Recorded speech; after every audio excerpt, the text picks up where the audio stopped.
Hello YouTube, in this video I will show you my 2024 LEC Summer tier list. Let's start with tiers explanation. First tier, blue one, God tier. Players that can compete versus the best Asian ones and also can beat them. S tier, players that are the best of the best in LEC on each role. Players that can go even with Asian players but maybe not beat them always. A tier, solid LEC players with some problems. B tier, players that are pretty average, players that had some moments but are not consistent enough or I expect more from them. C tier, players that are questionable in terms of LEC and I expect way more from them to keep the spot, and XD tier players that in my opinion shouldn't be in LEC, players that should lose the spot already. And let's start from my top lane. As you can see, I put 3 S tier players. First is Broken Blade S+. In my opinion, after MSI performance, he totally deserved this tier and first position. Besides last series against T1, he proved that he can compete against the best of the best in the world. But God tier for Broken Blade would be too much in my opinion. Second is Irrelevant S tier. Irrelevant is proving from at least half of the year that he is easily in top 2 of the top laners in the league. Also his 2023 was pretty decent, so that's a no-brain choice for me. Then we have Photon in S- tier. Spring Split was his first split when he actually performed. That's why he is in S-. Maybe he performed even better than Irrelevant in the split, but overall, I'm not sure if he will keep performing like that.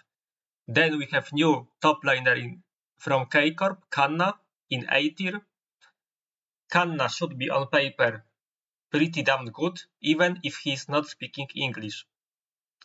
I'm like 99% sure that he's not speaking our language, so that might be the problem, but in terms of individual performance, he should be fine in LEC. Next is Adam in A tier also. Adam is the player that might be meta dependent if meta will be around his best picks like Garen, Darius, Seth maybe, Renekton. He should be even in S tier, but if not, he might be a bit weaker. Then 3 players in B tier, Oscar, Mirwin, Wunder. All of these players had some moments, but overall they are not consistent and not shining enough to be mentioned in higher tiers. Then we have C tier, Finn. Finn is the player that disappointed me pretty much, I would say, in Spring Split, and De Antonio is in C- tier only because it's his first split ever. Besides that, he would be in XD tier because this roster move in terms of GX is strict a content move. This player shouldn't be in LEC in my opinion. I don't think he can offer you more than a weak side. Let's move to the jungle now. In the jungle, S plus Razork and S Yike. I thought also about Yike in S plus tier, but at the end I put Razork a bit higher because I think he is just a better player individually. Then we have A tier, Jankos, Shio, Elioya. Jankos A plus because I think he is the best leader in this league. Then we have Shio. I'm not the fan of him as a jungler, but I need to respect him. I'm not the fan of his champion pool. I think he is meta dependent. But overall he was performing pretty decent, so he is quite high. Then we have Elioya A minus. Elioya is the player that I'm really disappointed. I miss his carry picks from the past. In the previous splits, he became like really tanky player junglers, and I really thought in team like Mad Lions Koi, he will be the main person of it, not the passenger that will be playing tanks / bruisers. So I really hope Elgeia will come back to the good old disposition. Then B-tier Linka's closer Johan Isma. The most important player, the most interesting one is for sure Linkas. Linkas should be considered as our gem, so we should have high expectations from player like Linkas. Because he was considered by K-Corp, he was considered by Vitality, and also in off-season he was considered by few teams. So this player might be someone like Selfmade maybe, for example, in the past. Like I have really high expectations from him, that's why I put him quite high. Another player that might be interesting to watch is Closer, because he might fix K-Corp issues that are strict communication issues.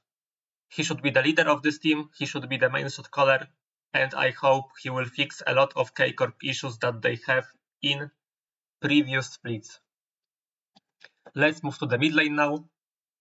And the only ghost tier in this tier list, Clubs. I really think that's a no-brain choice. Clubs proved on MSI that he can div Faker, that he can solo kill Faker, that he can be a game changer on international event. Player like him is a gem, he is the GOAT, and let's hope that he will play really long, because I don't see other player in our league in Europe to reach his level in upcoming years, really. Top 2 Humanoid, top 3 Vitio.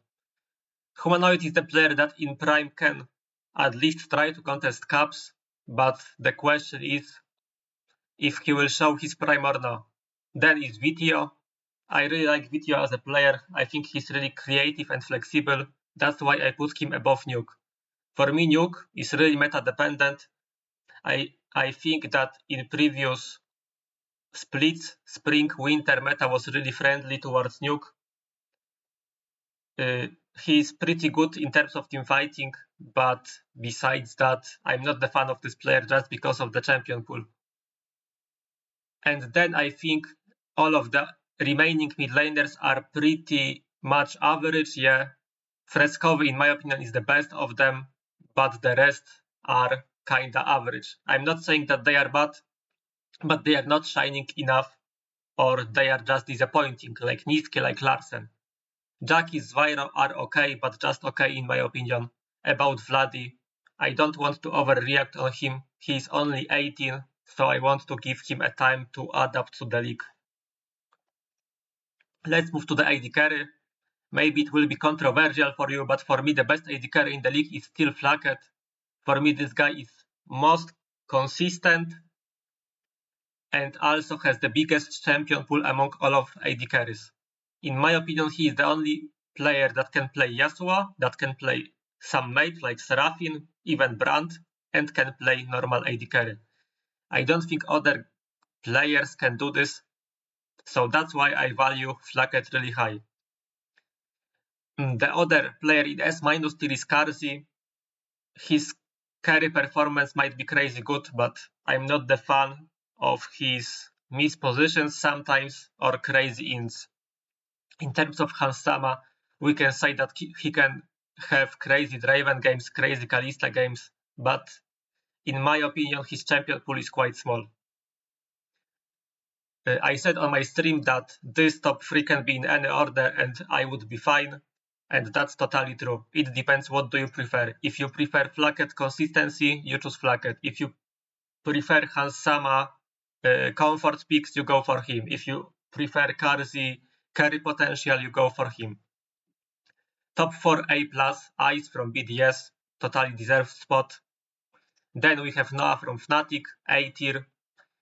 Of course, on MSI he was really bad, but still in LEC he's playing against weaker players, and it should be enough for a player like Noah to shine. Then we have Supa. I will be honest, I expect a bit more from him. I would like him to join S tier. I think he has potential for it if only he will work hard. And then bottom 4, Patrick, Upset Comp, Rachel in B tier. In terms of Rachel, I said on my stream that I'm just not the fan of this roster move because I don't think this player can be good enough to be worth to keep for another split. So even if he will be a bit better, I don't think such a roster move has any sense. So like I would say I'm the hater of this move. Upset, it depends if he will care about this team and overall, because if he will play Omega safe like he was doing that in spring and winter, it will be really pointless to watch him. And that's my AD list. Now we are moving to the support. On support, I think we have the worst players, sadly, and also not a shining ones. I would say we have 4 decent players, and that's all. Yun and Mikey X. Why Mikey X is not first? Maybe some of you will ask. Because I expect from Mikey X way more. Of course, MSI was pretty okay in case of Mikey X, but in LEC he was not showing that. That's why I want Mikey X to prove that he is by far the best support in the league. Because right now, for me, he's just similar to Yun, I would say. That's why I put Yun above Mikey X. Then we have Labrov, Alvaro. Not the fan of Labrov, but he was pretty okay most of the times. About Alvaro, actually I'm the fan of his talent. I think he was the best Mad Lions Koi player in Spring Split. So I hope he will keep doing a good job in this org. And I hope he will keep improving to challenge Mikey X in next year. Then we have Trimby. In B tier, in my opinion, Trimby shot calling is not the best. It's really chaotic and emotional. I'm not the fan of it. Also, gameplay wise, Trimby is really inconsistent. He can be crazy good and also crazy int. The same thing with Helisang, but Helisang inting is way bigger than that Trimby, so that's why he is in B- tier. But if we will see good version of Helisang, Vitality might be really good in my opinion as a team. Then we have Ignar Luon. About Ignar, he was pretty average or even meh, so I just don't want to see him anymore in this league. Luon, I have no expectations from him also, not the fan of this roster move in terms of SK. I think they could look for European players. And 2 XD tiers, Zoelis, Targamas. Zoelis legit didn't show nothing in both of the splits. I expected a lot. Actually, I thought he will repair European support, but the truth is that he didn't show anything in 2 splits already, so I have no expectations from him. About Targamas, on paper he should have big champion pool, but the truth is his champion pool maybe is big, but he's not good in any of these champions. The other thing is that he's not talking during the game, and as support you should be one of the callers, in my opinion. So Zoelis and Targamas are 2 players that, in my opinion, shouldn't be in LEC anymore. And let's go to the teams. And in my opinion, G2 won't have a single rival in summer, sadly, but I don't think any team can contest G2. They are S+ tier. The only scenario I see for contest G2 is Razork Humanoid Duo in Prime for entire split, but I don't actually believe that they can be in Prime for entire split. That's why I don't see a serious rival for G2. Then I risk a bit and I put Vitality top 3. I know it's a risk, but I see this roster going really high. If only Helisang will play like human, but I see players like Photon, Vitio, and Karzi doing a really good job. Also heard a lot of good things about Linkas. This player is hyped by a lot of the community, so I won't actually see Vitality to succeed. Then A- BDS. This team is playing quite long together, yeah, so they should keep their level. But I think they will be just a bit weaker, and they might be meta-dependent, as I said. I think it's the most meta-dependent team in the league, so that's why they are in A- tier. Then MDK B+. I really think this team might contest top 4, but it depends how the rookies will perform, how Mirwin will perform, how Supa will perform, and if Elyoya will come back to his good disposition, yeah. A lot of question marks in terms of Mad Lions Koi, and the question is, can they contest top 4 or no? For me, they can, but they need to try hard and they need to find comfort pick for themselves. Then Heretics, I don't really believe that Heretics can fight for top 4 actually, because I just think solo lanes of Heretics are just too weak to do this. I don't think Wunders Vyro can contest the best of the best in the league. The only good player that can be a game changer is of course Flacket. Jankos is a team leader, but he will play mostly tanks. And as tanks, you can't always carry the game, yeah, if you know what I mean. You can be the support for someone, but you can't carry. So not sure if Flacket is good enough to carry this team. Trimby is inconsistent. Zvyro, I don't think if he's that good to make them top 4, and Wunder for sure is far away from his good disposition. About K-Corp, I think they might fight top 5 max for this organization, I would say. They can fight for playoffs for sure, but I don't think they can make top 4. Actually, they should focus on making the first playoffs ever for the K-Corp LEC team. I think it's totally doable for them, because finally they will get a decent shot caller that is closer. Also, Kanna, instead, in case of top lane, should be a decent upgrade instead of Cabochard, let's be honest. Then bottom 3, Rogue, SK, Giant X.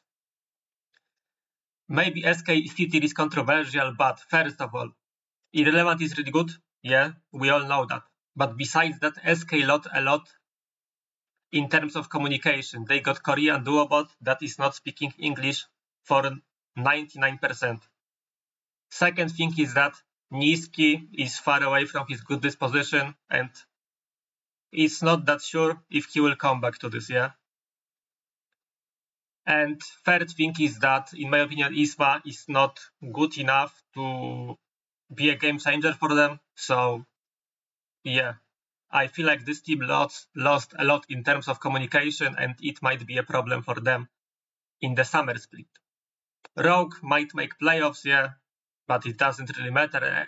And in terms of Giant X, I totally don't believe in this roster just because of the top lane, I would say.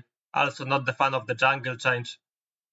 So yeah, that's my tier list, summer one of LEC 2024. Tell me if you agree or not. Give me some feedback in the comments. Tell me if you agree or not.